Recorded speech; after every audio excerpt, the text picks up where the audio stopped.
When they told you that you needed a hysterectomy in order to heal your fibroids and cysts, they lied to you.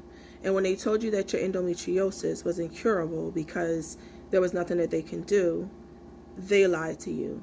And when they told you that your PCOS was going to make you infertile and that there was nothing that you could do about balancing the hormones in the body, they lied to you. And so you're probably thinking right now, like, why would they keep on lying to me? Well, it's simple. They fear what they do not understand. I was sent today by your spirit team to come to, and my spirit team, because this is definitely an assignment that I've been put on, to come and talk to you about your womb health, about how you can be empowered and in charge of your own womb health.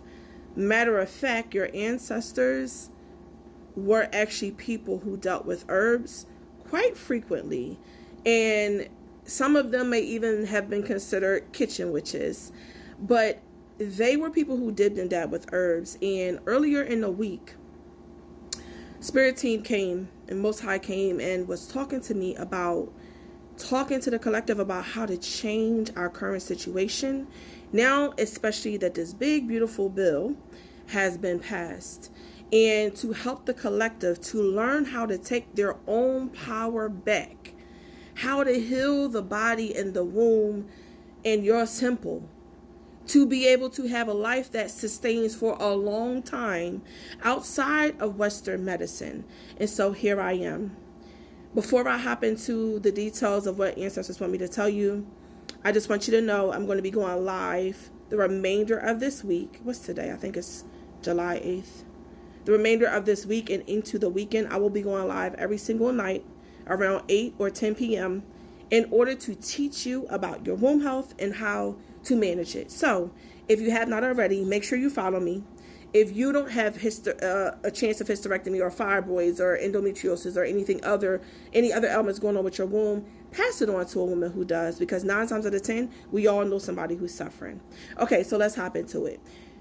Back in 2008, I was diagnosed with fibroids. When I was 12, I was diagnosed with PCOS.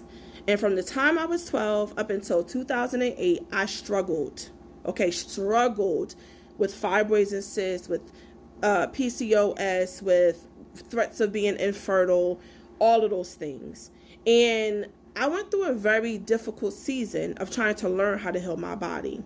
At first, I started out wanting to be a neurosurgeon and started out in bio-pre-med. And I got to my last semester and then was told by my spirit team that this was not the path for me.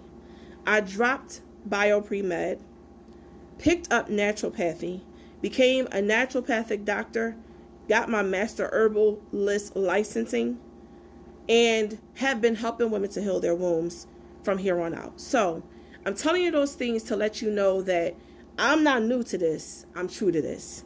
And there's 3 main things that I did in my journey of healing my own PCOS, fibroids, and everything else that I was dealing with. Number 1, you got to get into energy healing and energy regulation of the body.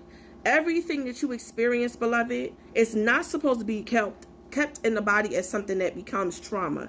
Trauma only sets in the body once you sit there and you do not process the emotion and you do not get the emotion out.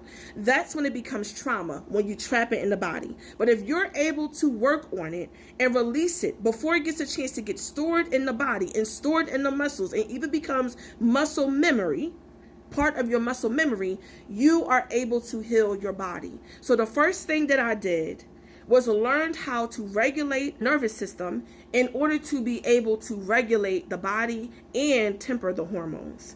And I'm going to get into more details in a part 2 through however many it's going to take for us to get through this, okay? But for this, I'm just trying to tell you the main details. Number 2, second thing I did and I was adamant about was the use of my herbs. Not only did I Yoni steam, and when you have fibroids and cysts, endometriosis, polycystic ovarian syndrome, I was Yoni steaming weekly.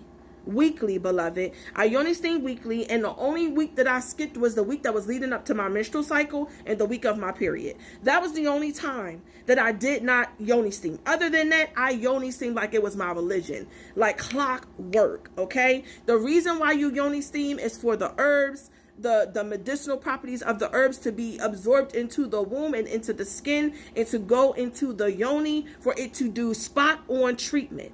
In addition to yoni steaming, though, I also did consistent taking of herbs through the mouth and through teas, and I will get through all of those herbs and all those things in a minute. Okay, so I yoni steamed and I took herbs either through capsule or through tea.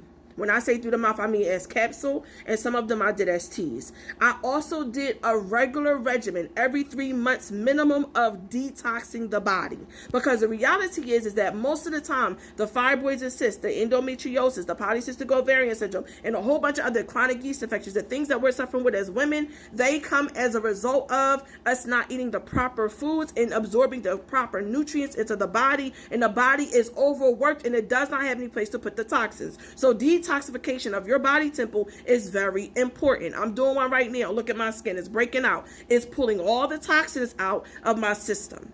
Okay, in addition to the herbs and doing a detox, the last thing that I did was something called Wombversation. Why did I do Wombversation? Because in order for us to really be able, after we start to regulate the energy and the hormones and things like that and meditate and all those kind of things, we got to work on hearing what your womb wants you to know.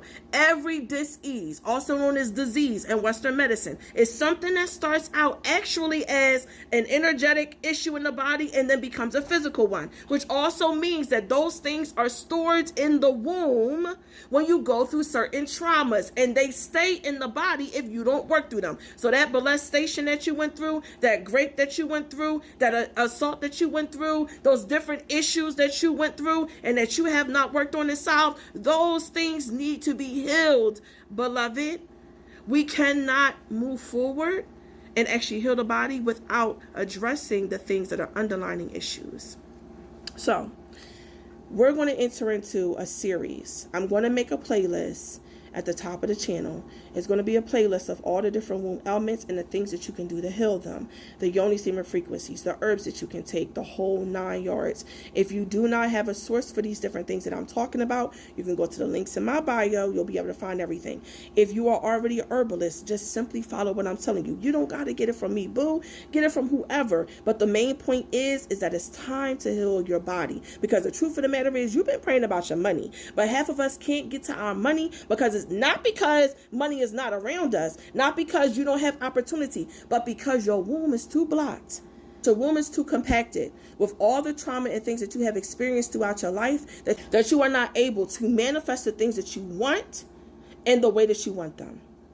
Go to part 2. Oh, matter of fact, I'm going to be posting part 2 through however many pieces to each of these different diseases on my other channel of Yoni Love Herbals. So if you are not already following me, go follow me. I'm linking it down below. This is only going to be part 1, because on this channel I primarily only talk about what Spirit wants me to talk about and bring to the collective. This is not normally about all the womb healing and things like that. So I'm going to be covering the full series on my other TikTok channel as well as my YouTube channel. You could go find my YouTube channel up in my link, and you could go find my other TikTok page down in the bio. All right, love. Peace.